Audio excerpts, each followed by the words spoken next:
Hello, my name is Lawrence Musgrove, and I'm a professor of English at Angelo State University in San Angelo, Texas, where I teach courses in composition, literature, and creative writing. I've recently written a book called Handmade Thinking, in which I share how I use drawing to help my students improve their reading habits. I also give workshops to middle school, high school, and college teachers on how to use handmade thinking in their own classes, and some of these teachers have shared their students' drawings with me. Handmade thinking is a response to two problems I've encountered in my classes. Maybe you've discovered these problems too. The first problem is that students don't read what I assign them to read. The second problem is that they don't read what I assign them to read in a critical way. So I began to look for a way to help students become more engaged in what I wanted them to read. I know that some teachers use pop quizzes to force students to read, and some teachers call on students and give participation grades. Some teachers have students write journals or daily responses about what they have read, and I often do this too. But I also have students draw their responses by hand. I have had very good luck in getting students engaged in what I've assigned them to read through what I call handmade thinking. What do I mean by handmade thinking? Let's say that this circle represents everything we do when we think. Inside this circle is both conscious and unconscious thought. When our brains process information, when it manages or cues the performances of our bodies, when we reflect, when we dream, speak, when we read and write, when we listen, when we see, when we move in the world, all of what the brain controls and does for us is included in this circle. Inside the circle called thinking is another area that I'd like to call visual thinking. For those of us who have the privilege of sight, we are constantly seeing the world around us and making decisions about what to do with those images or in response to what we see. When we read maps, select a new paint color for the bedroom, type words on a computer screen, scroll down through our email on a smartphone, we are engaged in visual decision making and thinking. And a portion of visual thinking is what I call handmade thinking. Within the process of visual thinking, we draw images that help us capture or develop ideas. Drawing is in fact a subcategory of thinking.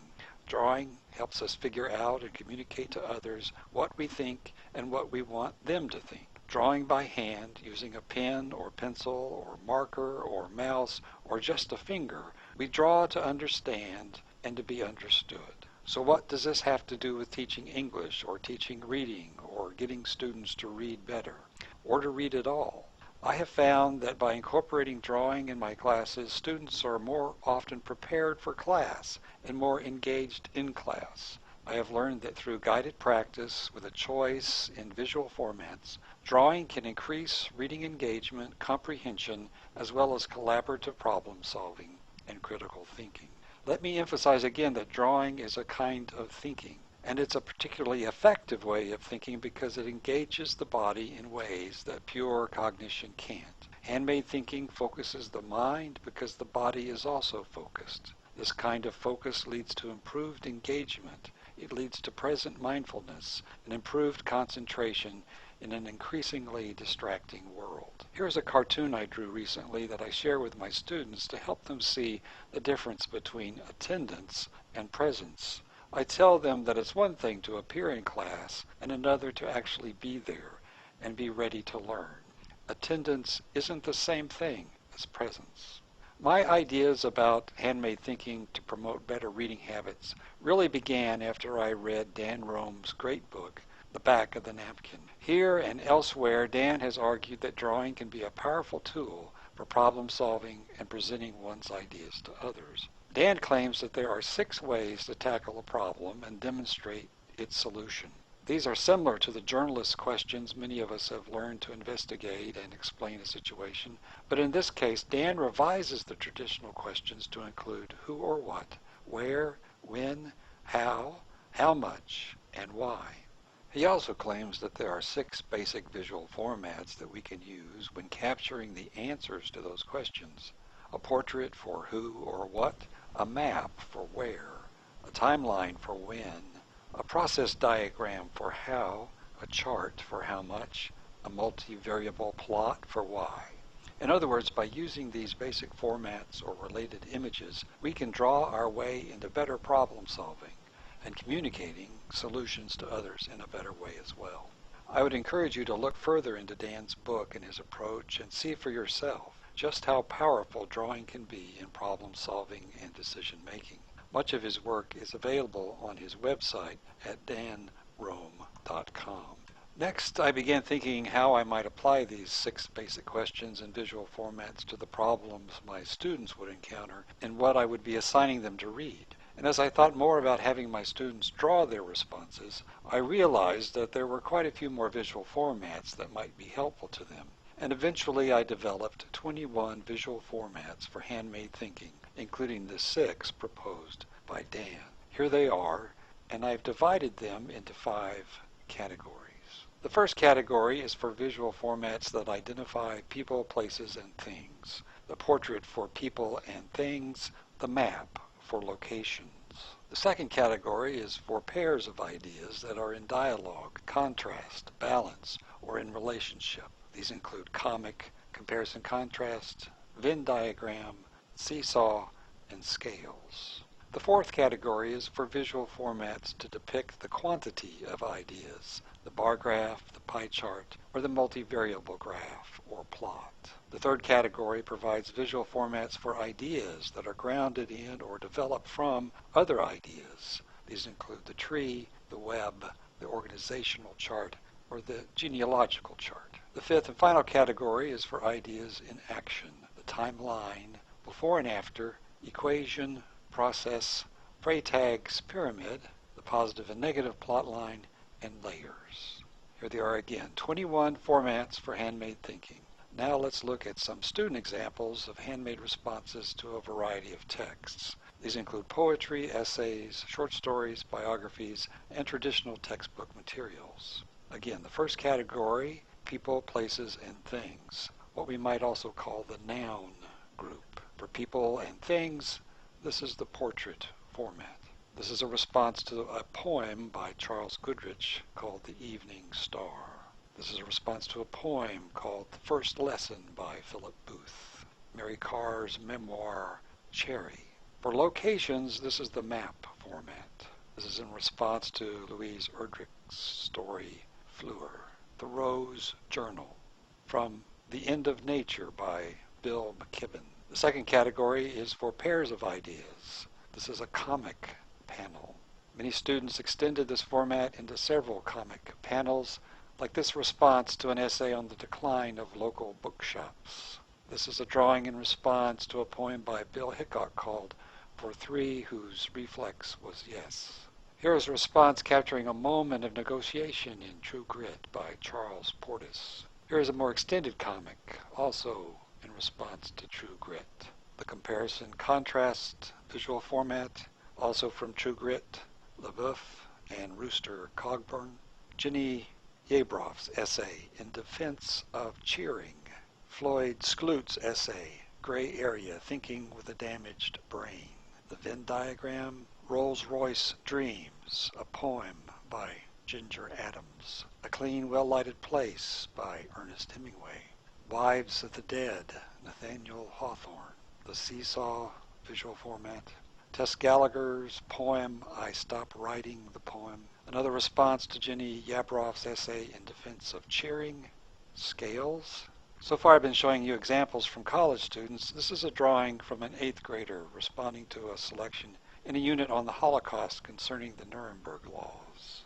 And this is a student in one of my sophomore literature courses responding to Jack London's story, In a Far Country. The third category of visual formats captures the growth of and relationship between ideas, like this tree, a response here to Art Spiegelman's graphic memoir, Mouse. Here a response to the introduction of an anthology of environmental writing titled American Earth, which was edited by Bill McKibben. The Common Web for brainstorming and mind mapping. Here is another response to the introduction of American Earth. This is from Thoreau's Journals.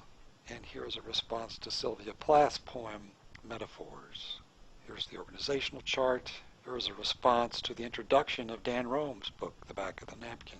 And here is a response to Scott McCloud's book, Understanding Comics. Here's the genealogical chart, another 8th grader's response to the Nuremberg laws, and then Andrei Kudrescu's Joe Stopped By.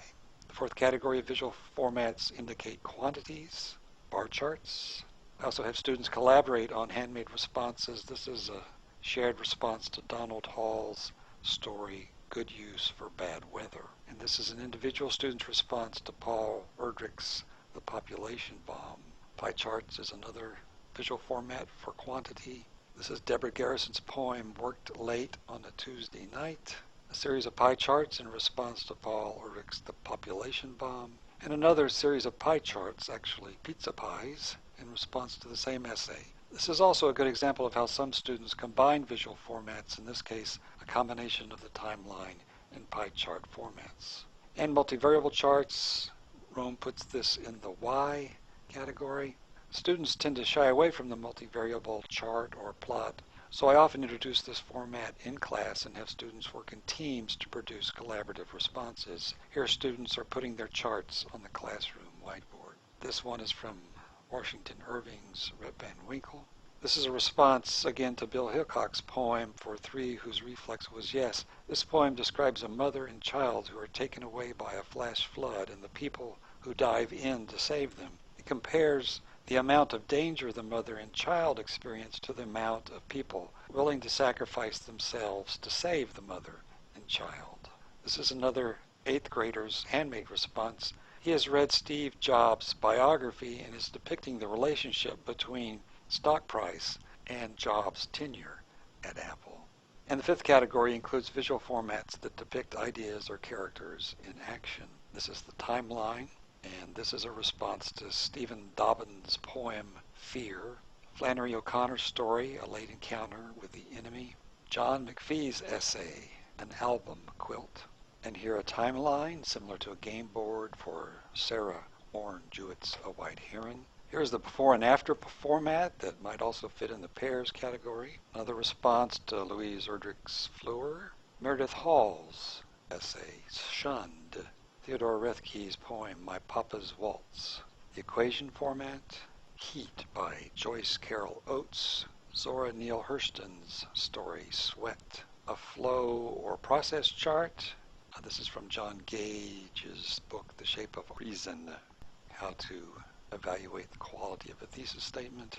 A response to They Say, I Say by Gerald Graff and Kathy Birkenstein and Russell Durst on how a writer enters an academic conversation. Freytag's Pyramid Plotline, Bobby Ann Mason's The Big Bertha Stories, another response to Stephen Dobbin's poem Fear, another response to Hurston's story Sweat, a response to Peter Bergen's article A Dangerous New World of Drones, depicting the increasing tension of the drone arms race, and a creative plot pyramid response to Howard Nemiroff's poem Learning by Doing. This is the positive and negative plot line that shows progression up and down and left to right. Here's another handmade response to Hurston's Sweat, A Journey by Edith Horton, and a more detailed response to Wharton's story, A Journey. This format represents sediment or layers moving from bottom to top. This is a response to Sand County Almanac by Aldo Leopold, and another response to the same piece. And here are the 21 formats again.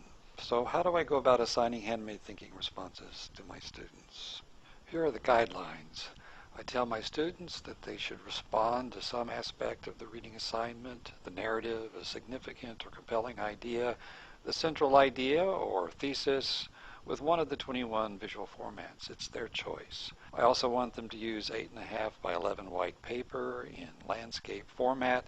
They must use at least 3 colors, and black can be one of those.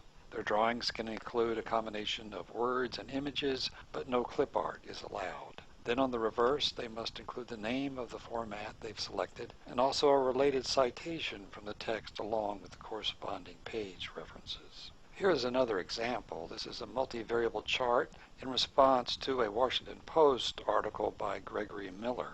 It's on President Obama's drone targeted kill list. It is drawn in at least 3 colors, in landscape format on white paper, including a combination of words and images.